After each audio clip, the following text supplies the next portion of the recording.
Selamat pagi Bapak Ibu dan jemaat yang terkasih dalam Tuhan Yesus Kristus. Bertemu kembali di dalam persekutuan doa hari Rabu pagi. Sebelum kita membaca firman Tuhan, merenungkannya, kita akan datang di dalam doa mohon pimpinan Roh yang Kudus yang akan menolong kita semuanya. Mari kita berdoa. Maha besar Allah Bapa kami yang bertahta dalam kerajaan surga yang maha mulia, mengucap syukur untuk kebaikan Tuhan di dalam kehidupan kami. Semalam Engkau sudah menjaga tidur istirahat kami, dan pagi ini Tuhan sudah memberi kesempatan dan waktu untuk kami boleh menikmati berkat Tuhan yang berlimpah dalam kehidupan kami. Bersyukur untuk kekuatan, kesehatan, serta setiap kebutuhan kami yang sudah Engkau sediakan dan Engkau cukupkan bagi kami semuanya. Terima kasih Tuhan. Dan izinkan pada kami saat ini memulai seluruh kehidupan kami dengan duduk diam tenang di hadapan Tuhan, memohonkan berkat kekuatan melalui firman-Mu yang akan menjadi pandu dan penolong kehidupan kami pada hari ini. Roh-Mu yang kudus akan menolong kami untuk boleh mengerti setiap firman-Mu yang boleh kami pelajari pada hari ini. Dan Roh-Mu yang kudus pula yang akan menolong kami, memampukan kami mengerjakan bagian-bagian pekerjaan Tuhan yang harus kami kerjakan dalam kehidupan kami sehari-hari. Tuhan, kami juga menyadari untuk setiap dosa, kesalahan, dan juga setiap cacat celah kehidupan kami yang tidak layak di hadapan Tuhan. Kami mohon pengampunan dan kami menyerahkan seluruh waktu ini seutuhnya kepada Engkau, Tuhan yang berbicara kepada kami semuanya melalui firman-Mu pada hari ini. Hanya di dalam nama Putra-Mu yang tunggal Tuhan kami Yesus Kristus kami berdoa dan mengucap syukur. Amin. Bapak, Ibu, dan jemaat yang terkasih dalam Tuhan Yesus Kristus, pagi hari ini kita akan membaca dari kitab Galatia pasal 6 ayat yang ke-7 sampai dengan ayat yang ke-10. Galatia pasal yang ke-6 ayat yang ke-7 sampai dengan ayat yang ke-10. Ini adalah dari bagian perikop ayat yang pertama sampai ke-10, tetapi saya membaca mulai ayat yang ke-7. Jangan sesat, Allah tidak membiarkan dirinya dipermainkan. Karena apa yang ditabur orang, itu juga yang akan dituainya.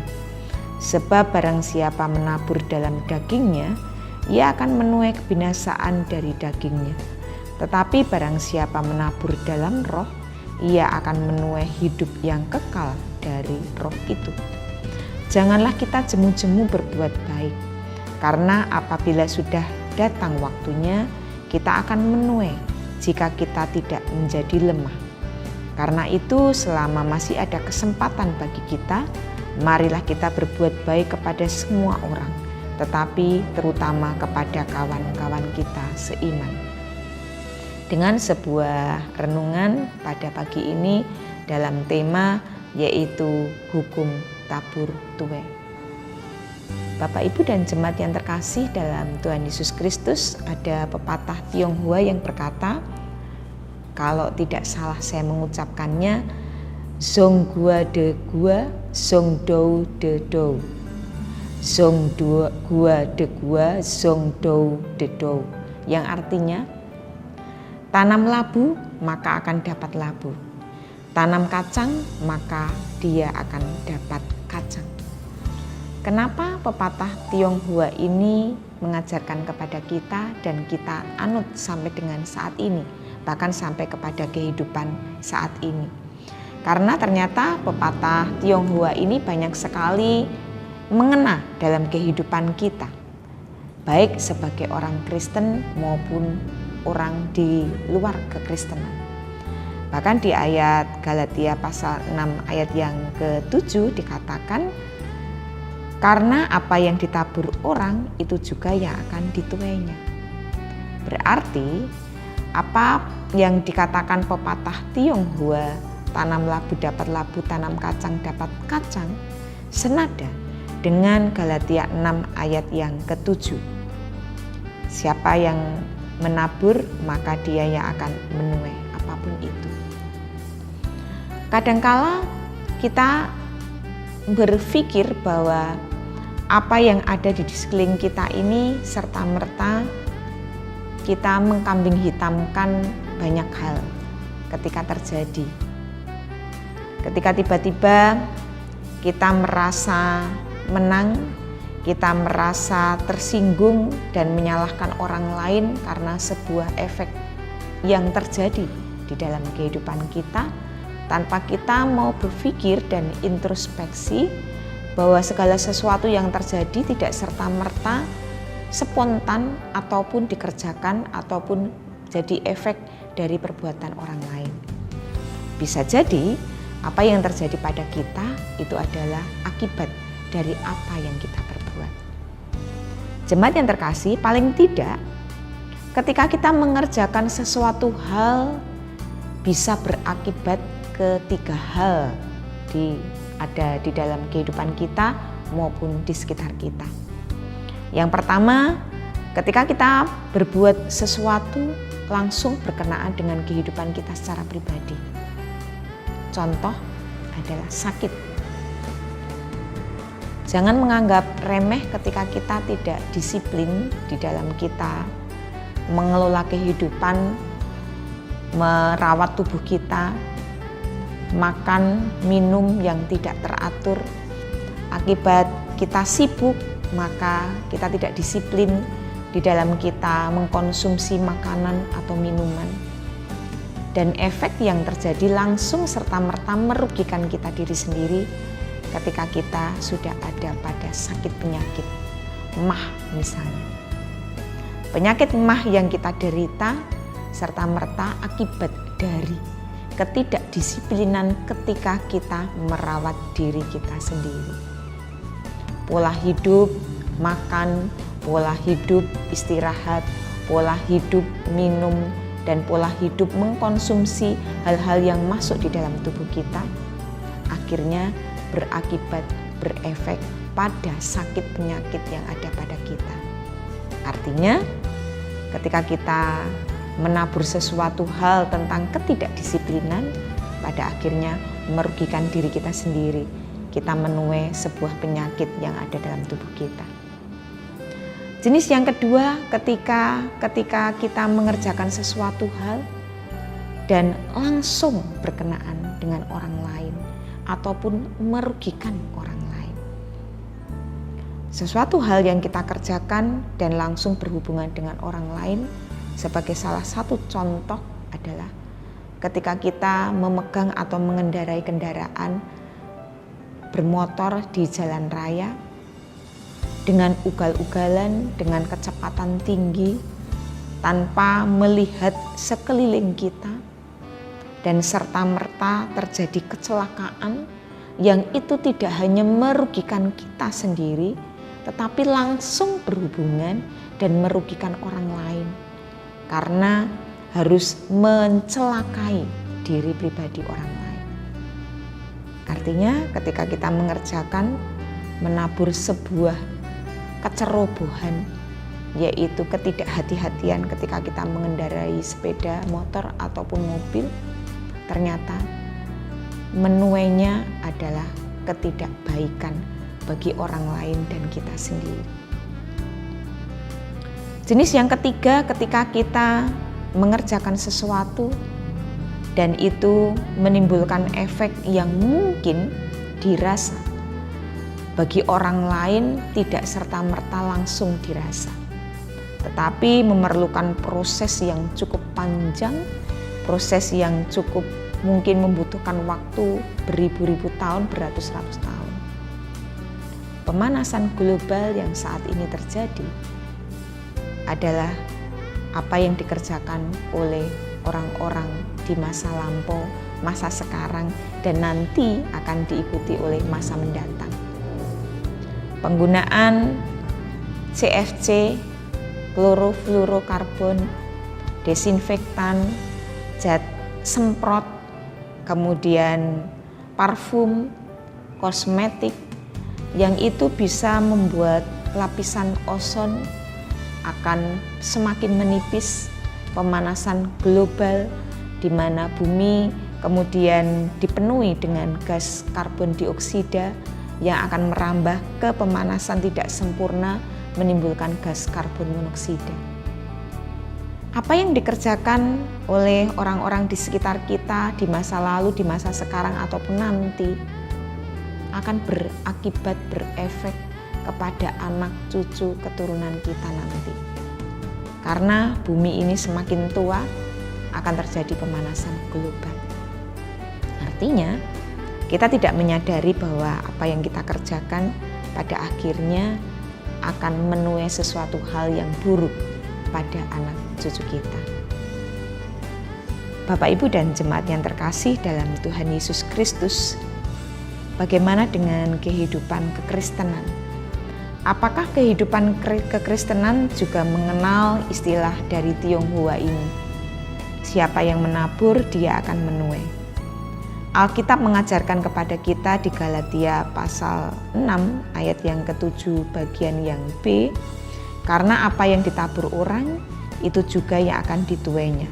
Sebab barang siapa menabur dalam dagingnya, ia akan menuai kebinasaan dari dagingnya. Tetapi barang siapa menabur dalam roh, ia akan menuai hidup yang kekal dalam roh itu. Janganlah kita jemu-jemu berbuat baik, karena apabila sudah waktunya, kita akan menuai jika kita tidak menjadi lemah. Pengalaman kehidupan kita sehari-hari mengajarkan kepada kita bahwa apa yang kita alami saat ini tidak bisa datang sendiri ataupun bisa dikatakan seperti mukjizat. Karena apa yang kita alami saat ini adalah buah dari sebuah kehidupan proses yang cukup panjang, dimulai dari kita masa kanak-kanak. Saya menjadi seorang pribadi Yuli seperti ini tentunya ditabur oleh orang tua saya di masa lampaunya, ketika orang tua saya mendidik menjadi karakter seperti sekarang ini. Dan ketika saya memiliki anak-anak Samuel dan Indah, harapan saya menabur hal yang baik-baik kepada mereka untuk mereka nanti pun bisa menikmati hasil tuaian di dalam kehidupan mereka yang baik-baik saja. Sesuatu hal yang contoh sederhana yang ditanamkan oleh orang tua saya yang kemudian ada di dalam kehidupan saya dan menjadi pendidikan bagi anak-anak saya sekarang ini adalah saling menopang, saling mendukung, dan saling berbuat baik.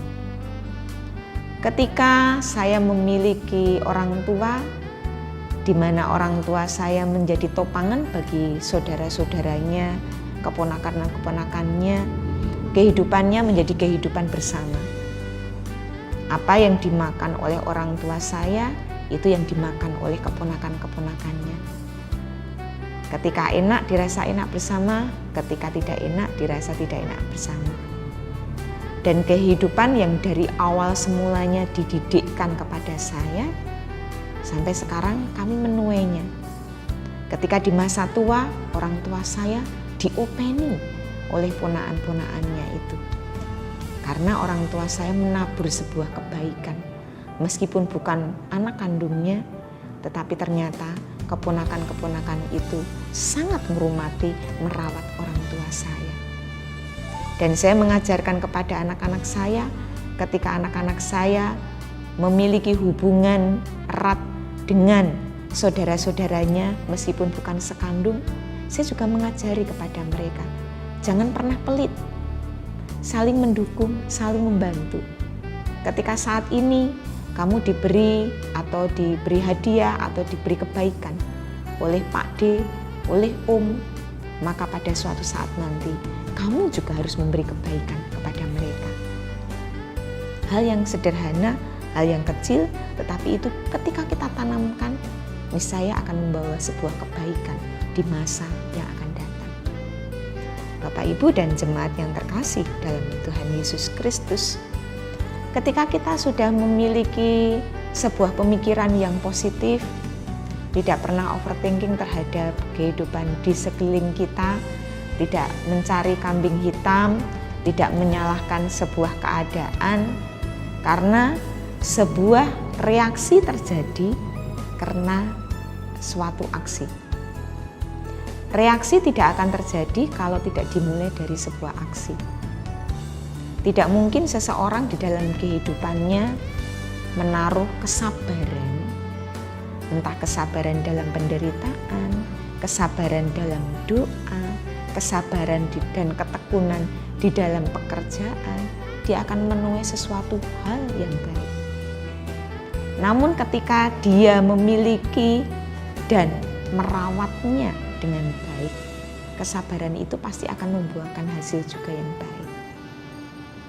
Namun ketika kita sudah berpikir negatif terhadap orang lain, terhadap sekitar kita, saya menjadi seperti ini karena orang lain. Saya berbuat tidak baik karena dia tidak berbuat baik terhadap saya. Saya bersikap seperti ini karena orang lain lebih dahulu berbuat baik terhadap saya. Artinya, kita menunggu respon dari orang-orang di sekeliling kita untuk kita kemudian merespon kembali. Berbeda dengan ajaran Kristen. Ketika Tuhan mengajarkan kepada kita tentang kasih, kita terlebih dahulu diberi keselamatan kasih itu oleh Allah. Dan kita mewujudkan, mengucap syukur karena anugerah kasih itu di dalam kehidupan kita untuk kita berbuat baik dengan tanpa tendensi kalau saya sudah berbuat baik maka saya akan mendapatkan yang baik. Ternyata terbalik. Kita lebih dahulu mendapatkan yang baik. Kita lebih dahulu mendapatkan keselamatan dari Tuhan. Kita lebih dahulu diberi anugerah yang terbaik dari Tuhan. Maka karena saya sudah mendapatkan yang terbaik bagi Tuhan, saya mengucap syukur dengan berbuat baik kepada orang-orang di sekitar saya. Dengan demikian, sesuatu hal, entah itu kesedihan, entah itu kebahagiaan, entah itu ukuran manusia itu keburukan, baik itu kebaikan, kita tidak pernah menyalahkan orang-orang ataupun keadaan di sekitar kita.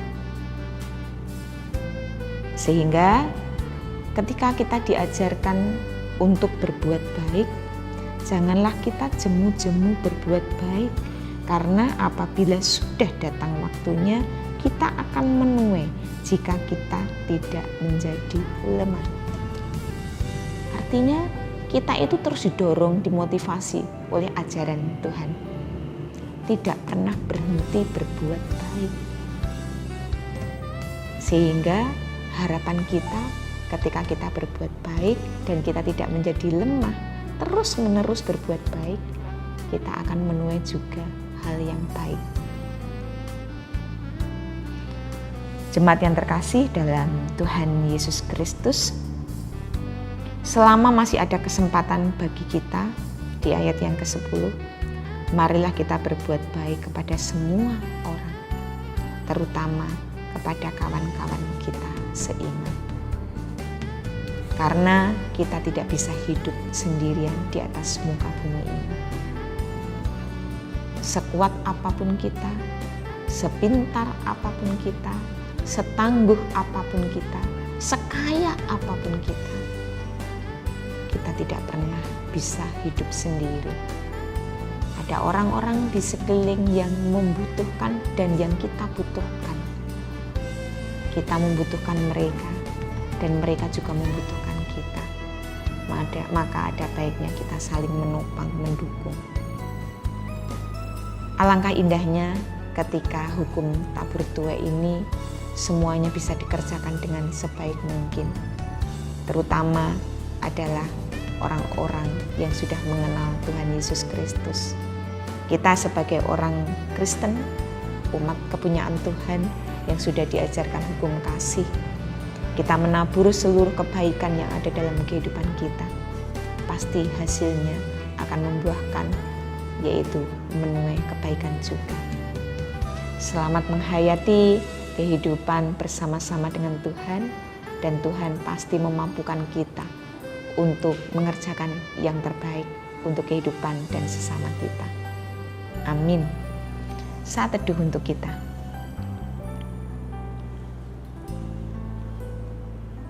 Mari kita berdoa.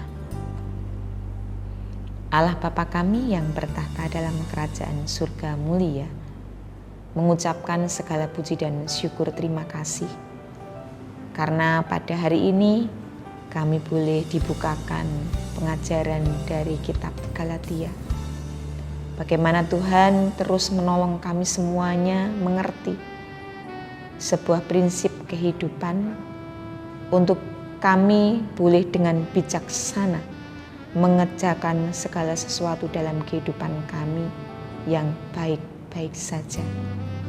Karena apa yang kami tabur itu juga yang harus kami tuai. Tentunya sebagai umat kepunyaan Tuhan yang sudah Tuhan ajarkan tentang hukum kasih, ajaran Tuhan menolong kami semuanya untuk menabur bahasa kasih dalam kehidupan kami. Sehingga pada akhirnya kami menuai juga bahasa kasih itu di dalam kehidupan kami. Namun seringkali dalam kehidupan kami yang kami jumpai, kami mengedepankan egoisme, mengedepankan kepentingan kami sendiri, mengedepankan kenikmatan kami sendiri, mengedepankan kepentingan kami sendiri, yang pada akhirnya ketika kami berbuat menabur sesuatu hal, kami kadang lupa alfa bahwa yang kami kerjakan dan yang kami tabur itu merugikan orang yang ada di sekitar kami, bahkan makhluk yang ada di sekitar kami. Tuhan, kami mohon pengampunan. Jikalau masih ada kesempatan dan waktu untuk kami boleh memperbaiki diri, ajarilah kami Tuhan, untuk kami boleh kembali hidup bijaksana menurut ajaran Tuhan. Terima kasih. Dan akhirnya kami menyerahkan hidup kami seutuhnya kepada Tuhan, Sang Pemilik kehidupan. Kami memohon Roh-Mu yang kudus menolong kami semuanya untuk terus-menerus membuka diri dan belajar, tidak pernah berhenti, namun terus-menerus berusaha berjuang menjadi murid Tuhan yang terbaik.